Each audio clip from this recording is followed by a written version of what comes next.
racing through the air. The reverse swing isn't happening, there's no spin. If there is the odd bit of bounce, it's very slow. So you'd expect good players to score runs on this wicket, and it's just the catches. England have taken those 2 catches, this game could have looked very different.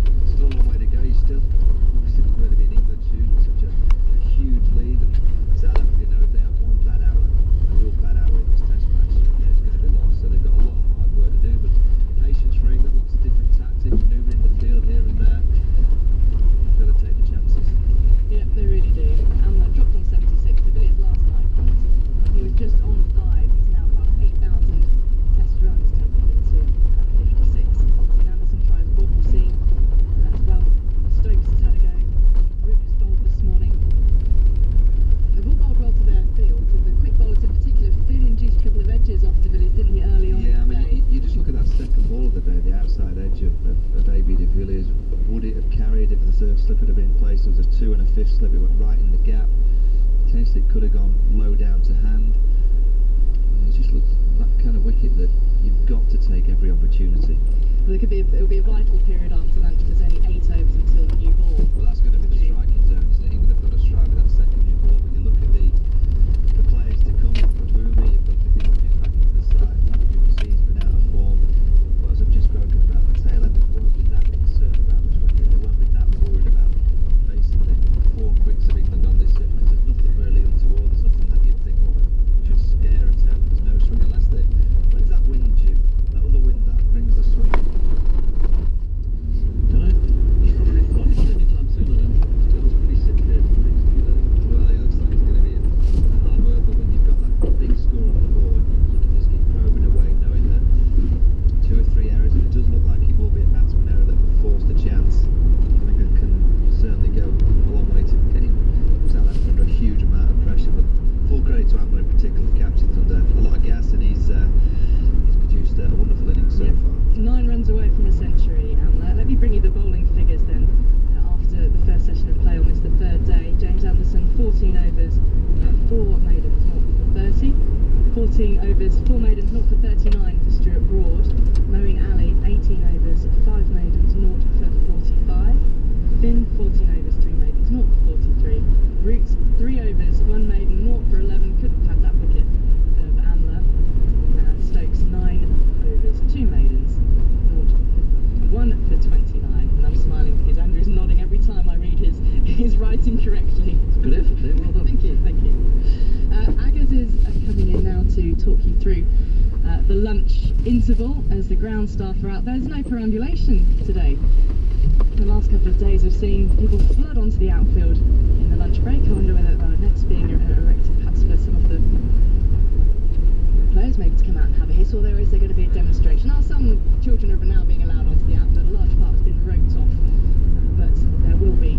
Here we go. Now is the flood of people coming on. It's such a tremendous sight to see, and that is why parents still bring their children to Test cricket, because they can have their games out the back on the grassy slopes here at Cape Town while the game is going on, and then they relish coming onto the outfield, continuing those games on very turf that their heroes have been playing on. So the situation here then at lunch, South Africa is still 430 behind on the first innings, 199 for 2. So here is Aggers to take you through the lunch break.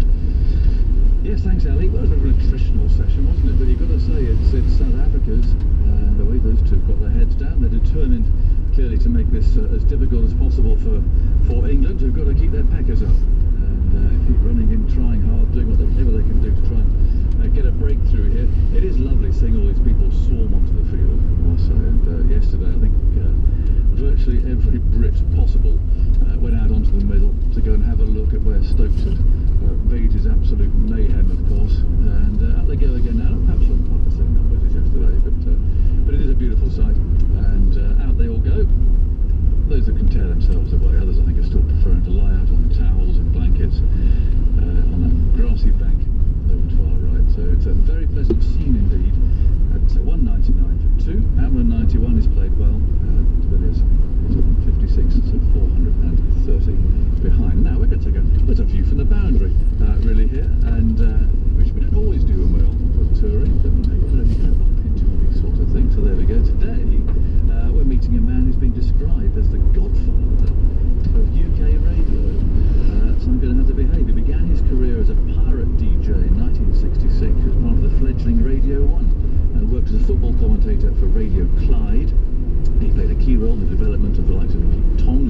swimmer. He ran Capital Radio.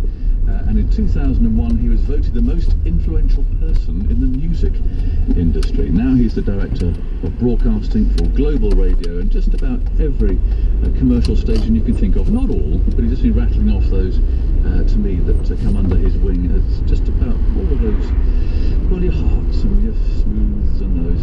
There we go. He's also remembered as perhaps the original Simon Cowell when he was the tough headmaster on the BBC's talent show Fame Academy, sparring with presenter Patrick Keelty, and it's Richard Park.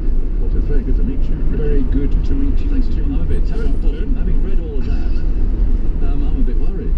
Yes, well don't be, because I'm just up here to talk about cricket. Are you? I'm lucky enough to find myself here in Cape Town for what I think is an historic game, played on a wicket that looks pretty dead. But yesterday was one of the most exciting days I think I've ever seen on a cricket field. And cricket being my passion, you see, this is And just wonderful. I detect a Scottish voice. Yes, indeed, born and bred. Just going to change your headset. Change the headset. There's been some sort of technical issue. Obviously, we shouldn't treat the godfather of UK radio with a dodgy headset. That's pretty poor form within 2 minutes of the interview starting. But there you go. Yes. You're back with us. You are back with us. I am back with you. I think we'll just grab Well, the gear of the radio. We can't afford this sort of, all this sort of equipment. That We need to introduce you to Global Radio, Jonathan, and our brands, and also our equipment. And I've extended an invitation to you to come down and visit some of our studios.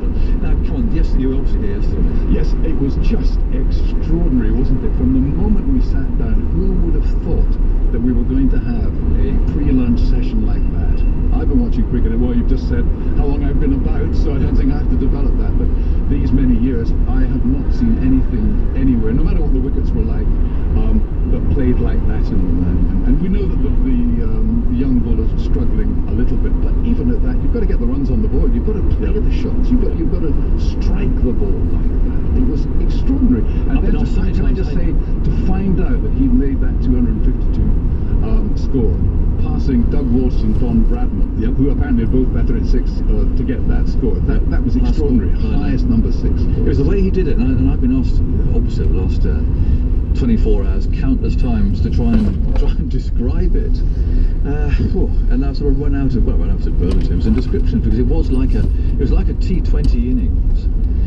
Or like a one-day innings that somehow sort of elongated to an extent to put it in a text match context.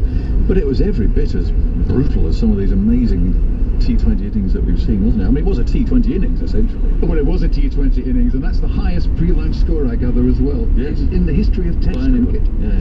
Going back, I mean, goodness gracious me, I mean, back to the days of W.G. Grace and those people who, even when they were out, weren't given that. So that, I mean, it was just, I think words are failing us. Words failed him last night on interview as well, didn't it?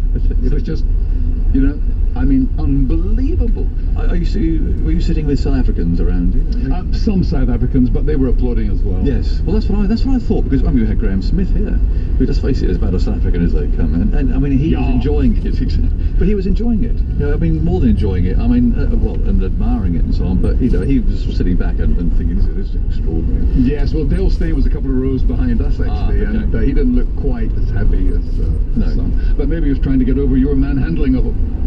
Yes, that was unfortunate, but I've been assured that I didn't actually knock him out of the Test match completely. So that's just as. Well, I gather he is much improved. He told us he's much improved, yes, and that the shoulder has really eased now. So we may see him again. See him in Johannesburg. Yeah. Now this Scottish accent, then. Yeah. Come on, I'm always having to explain to people, actually a lot more cricket is played in Scotland and followed in Scotland than people actually think, and they do. I mean, I play cricket up there, and not just in Glasgow and Edinburgh, but all over the place. Cricket, I know it's not much as big as it is in England, but there's a very strong following of cricket up there, isn't there? Oh, massive. And I must admit, I wasn't a great player myself. I was a great lover of the game, but not a great player. And I tried to open the innings a few times for our local club, and always seemed to get run out. My brother, who was the captain, gave me a game and said, turn your arm here.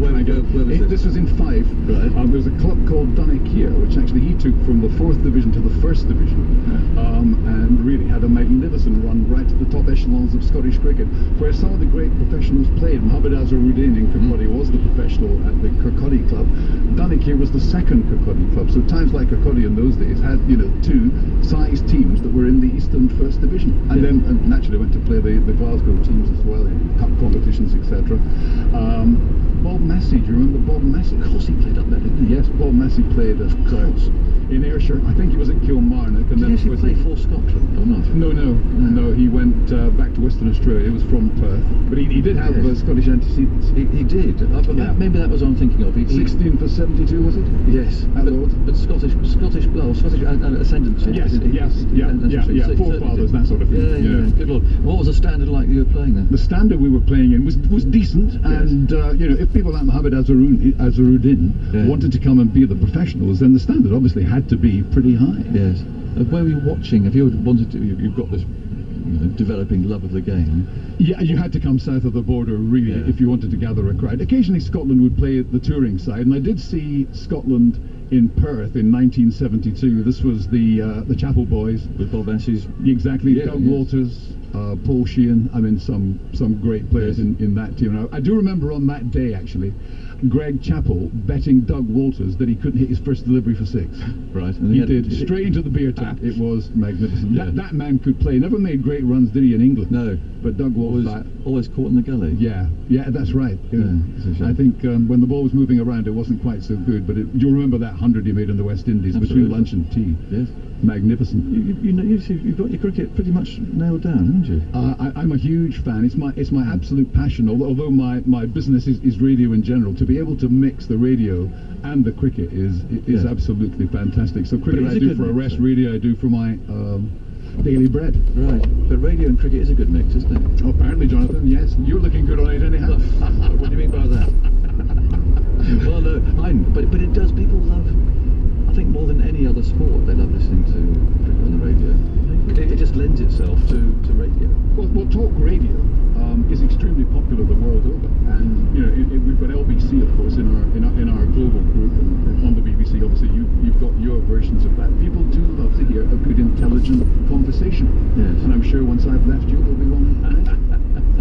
But I wonder what it is about cricket and radio that just does make such a good well, listen, you are 5,000 miles away from home. You are talking about one of the most beautiful places on God's earth. I cannot tell people listening now what it's like to look out at Table Mountain. My wife has gone running to the top of Table Mountain and back down. So she's not come to the cricket this morning. My word, she is very, very fit indeed. But however, see what you've got to do with radio. This is a question for the godfather of radio. You're now in our commentary box. Yeah. You're looking out. What can you see of Table Mountain? What can you see of the sky? What actually, now how honest do you have to be? Well, you see, you're paid though to paint the pictures, so the audience isn't really that bothered that your view of Table Mountain, Jonathan, is marginal. I have to tell the listeners here that actually there is a huge cover and a wall that stops you from seeing the top of Table Mountain, clearly. But let's just say it's theatre of the mind, dear boy. I agree. I mean, how accurate, how honest should we be? I think you should be as honest as you possibly can on the field of play, but as you look further afield, just tell people exactly what it's like underneath Table Mountain. Yes. Don't let it run riot. No. But do tell them it's there. Yeah. And the sky, I mean the clouds? There hasn't been a cloud. Well, there isn't what we can see of it. There hasn't been. I've been here for 4 days. There hasn't been a cloud. Now, normally at this time of year in Cape Town, you get showers. Everybody was expecting that this game would be really good, particularly for Jimmy Anderson, and probably help Rabada and Morris. But there's been nothing, and apparently it gets even hotter tomorrow. And to tell the listeners where St. Jonathan's going after the game down to Franchute, it was 45 there the other day. They have an extraordinary heat wave. Oh, I could do that for you. But you've come here before, haven't you? You've come and watched not just England. No, I have seen the West Indies and India on this ground, and did see Mohamed Azharuddin with Tendulkar. I think that was about 13 or 14 years ago, and then also the West Indies getting beaten here, but fighting hard in those days, fighting harder than they've managed on the current tour of Australia. Yes. That's brilliant. So it's not just watching England that does it for you. It is location. Well, to come to a ground like this has been something I'd always wanted to do in my life, and I brought my two youngest sons to shoot this ground, but they were 7 and 6. So Jacques Rudolph made a century against the West Indies on that day, and my son got his cap signed, right? And the other one went out and bought a few bits of memorabilia, and I told them about it later on, and neither of them really remembered. What, you don't remember Table Mountain? So a couple of years ago I said on the England tour, Dear me. we're coming to start, saving the pennies now. We're going to make that trip, And so we have made that trip. They absolutely love it. They've gone on to be good cricketers. Johnny, who's with us in the box today, opened the bowling at Gresham School for the first 11. Jazz is captain of the first 11 at Gresham. Good. So if you can't do it yourself, you fly curiously through those others. Yes. And it has become something. I mean, looking out down there now, and you see the flags, and there are a lot of Brits down there. It's just become almost, if you're a cricket lover, it's a thing to do. We see the same familiar faces every year popping up on the tours. I mean, and it is a perfect break, isn't it? You can come along, you can watch some cricket if you want, you can have a bit of a pause. I did say to some people the other night, look, you have to go to Robin Island. You must go. There's tens of thousands of people who wanted to do it, and it's going well. And I said, even if it means missing a session of cricket, you must go to Robin Island, and that's where I lost them. You can see this face. Go, what? Why exactly? Well, my brother-in-law had the same look this morning when his sister said to him, "Come on, let's do the walk up Table Mountain." He went, "No. I'm going to the cricket. There's no way I'm going to do that." I've got to be honest with you. I've been here 3 times. I haven't been to Robin Island. I know the history. Oh, well, that's... I once met Mr. Mandel. Yes. I had the privilege of doing that at Wembley Stadium in 1991 at that major concert event. You've been to Cape Town at least 3 times? Yeah. And you haven't been to Robin Island? No. But yeah, I understand the history, the situation, and all the rest of it. It's one of those, it's a must-do. Well, looking around at my family, make a note of that one. When can we go, Jonathan? Because we're going to leave at the end of the test match. Well, go tomorrow. We miss a session of cricket. Well, do you suspect that De Villiers and Amler are going to be here for quite some time? They could still be there, and I think a trip out to Robin Island just absolutely has to be done. Right, okay, sponsored by the BBC. I'll go out there and give a feedback on that. Well, no, let's go. It is one of those things, because you can, going back to that process, I mean, you can merge the cricket with doing things and going to amazing places. Of course. Well, we went down to the waterfront for New Year's Eve, right? And I haven't seen such chaos. It made London look positively calm. Absolutely grand. And the Chum's car was still in the car park at 8 a.m. the following morning. That's how difficult it was to get out. So, I mean, everybody, as you say, does seem to be here, because I looked down the restaurant. There was Lee Westwood, the golfer. Yes. Chubby Chandler, his manager. Yes. Michael Vaughan on the fringes, probably. He's behind that. Vaughan was out there having a glass with them as well, I saw. Yes. Richard Park's our guest. We're going to chat radio and all sorts of things about it. But 199 for 2 at lunch with the Amler 91. And De Villiers on 56, so South Africa haven't lost a wicket today. There was a chance when Amler was dropped on 76 by Anderson off the bowling of Root, but they're still 430 behind, so it's an attritional morning. But even so, it's been a really interesting match so far, and there's still a long way to go, and we're not even halfway through the game as yet. So your cricketing heroes, then, I mean, who would you, for points of knocking around here? I mean, like Ian Botham, who I suppose will be absolutely in your vintage. Yes, I mean, also West Indian cricketers as well. I was a huge fan, and later on I've had the privilege and pleasure of meeting Gordon Grange and Desi Haynes, right. And they are fantastic heroes of mine. Brilliant cricketers. Yes. They also turned out to be really nice guys as well, with particularly in Desi Haynes' case, a great sense of humour. I mean, that West Indian team was just magnificent. Did you go and see them? Did you have to see them? Those horror years of the 80s. I only ever saw them on television, actually. Yes. And it was the 70s, first of all, I think, when I first saw Michael Holding running in with that magnificent gliding run. And actually, Rabada, the young South African, has a bit it's nice. Yeah. Over the surface. I mean, I think Michael Holding was probably the best fast bowler I saw in terms of style, pace. And when he took those 9 wickets on that day at the Oval in 1976, do you remember the grass? We'd had the hottest summer on record. Yeah, I was there. Everybody thinks it's the hottest summer's on record we get now. No, that was the hottest brown. summer. It was total, wasn't it? It was total straw. Yeah. And there was nothing in that Oval track at all. We do know that does occur from time to time. And he just bowled magnificent. He bowled as if it was the trickiest wicket on earth. Such a fan of Michael Holding. He's around. I have to meet him later. He's on a box down. Oh, super. Yeah. That would be a great opportunity. mentioned that Australian Doug Walters before. He's just, you know, huge skill overseas. But I suppose of the English cricketers, you started Ted Dexter, if you're my age, and then you work your way through some of the people in recent years, right up to the sort of Robin Smith, Alan Lambs. They weren't, you know, strictly, I suppose, strictly, if I can put it like that, because they were sons of the belt out here. Yes. And there was just so much quality when they batted for England. I think you know, we have to admire them. The other thing I was thinking was wicket keepers. Who was the best batsman and wicket keeper post-war for England, would you say? Well, no, Jeffrey Boyd, I would say. Jeffrey Boyd, I would say, Alan. Yeah. Although Johnny Bairstow lifts himself into a position whereby he is one of the best wicket-keeper batsmen, is he not? But you know, against, you know, South Africa now twice, the 95 at Lords, and this time getting it absolutely right. I mean, I think, you know, there wasn't a dry eye in the ground when he hit the run to get the 100. I have to say, even amongst my own family, we really felt it for him, and, you know, for his late dad. And I'm sure all the old Yorkshire guys, the days of Chris Old, and, you know. No, well, we all knew David very well. It was, yeah, we had them on in here, and they were fantastic. Mum and daughter, they came on, very, very emotional. It was. I saw your tweet. You said it was the best interview you'd no, most emotional. Most emotional. Yeah. Oh, I had tears pouring out my face. It was pathetic.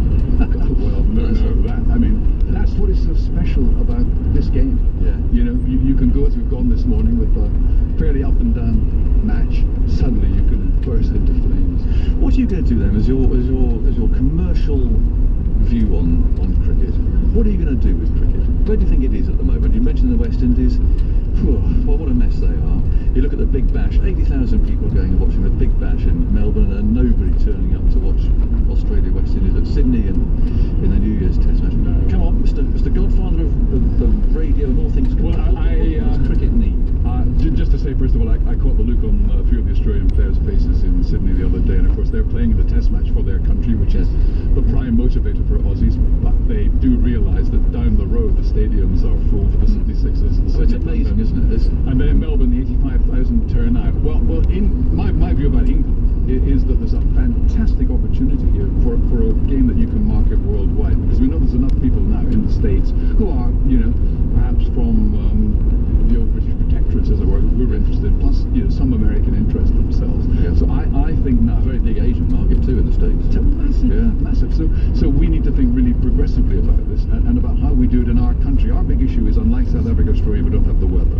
Correct. So, you know, if we did have the weather and could be assured of these matches, I had this crazy idea that you could somehow use the strength of Premier League football and the systems that they've used to mix it into your cricket.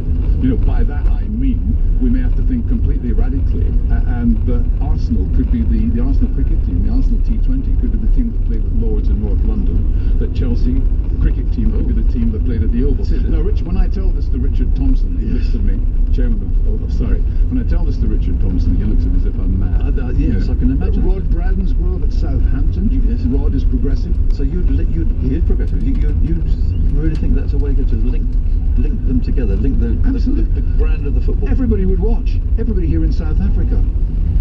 South Africans appear to me to wear football shirts more than they do their own country's cricket. They certainly watch the Premier League. And if you think about it, you know, for the Yorkshire boys, Leeds. Yeah. I don't know Johnny personally, but I'm sure that's who they support. They're from that part of the world. You've got the Newcastle thing as well. You know, you've got to think radically. Would you have Manchester United or Manchester City? Well, actually, in that area, I would do Lancashire because of Liverpool as well. So, you'd have to look at the particular areas, look at the population base. Lancashire, I think you could tick the box because I think you can fill Old Trafford, and they do come from Liverpool as well as from Manchester. So that would be my suggestion. Do you think there is that crossover between the football fan and the cricket fan? I mean, rugby, I think, is very... Everybody here is wearing a football shirt, Jonathan. Yes. We see people queuing up for the beers and the braai, and they've got West Brom shirts on. Middle Britain is absolutely massively here. They would massively turn up. They've come this way to see this quality. So I could not believe that on an August afternoon, for Chelsea playing Lancashire at the Oval, we couldn't fill it. It's a big step, isn't it? But you've got to take a radical step, because look at that Test match, there was nobody there. No. So we've got to reverse this, make sure the money stays in the game and that the interest stays high. The trouble is that the old traditionalists who still got for gin and tonic in the committee room will find this hard to swallow. I'm never certain that they like a pack mulling over this? Because of all the different thoughts I've heard, Not the craziest. I tell you, come to the Premier League. Oh my goodness gracious me! I could spend the entire afternoon doing this. So I think you and Michael Vaughan have got more things to do. But I am serious about this. I do think this is the sort of proposition that you need an entrepreneurial businessman to see the benefits of it. You sell it on to India. We watch IPL in this country, don't we? You sat there and watched IPL. very little. Be sure. Yeah, tosh. Yeah. Well, look at Virat Kohli's salary though, and there's I know. I'm only slightly kidding when I say that. But could we get, a Kohli to come and play here? And, obviously we've got the Claire Maxwell's now playing county cricket and so on. But no reason why not. Well, of course this could be done. Yeah. Look at the finance in football. See, I'm looking at the spark in your eye now, and it's there, isn't it? Talking about T20 cricket. That's what I love. I love to talk about. Yeah. I love to talk about things that will take us forward.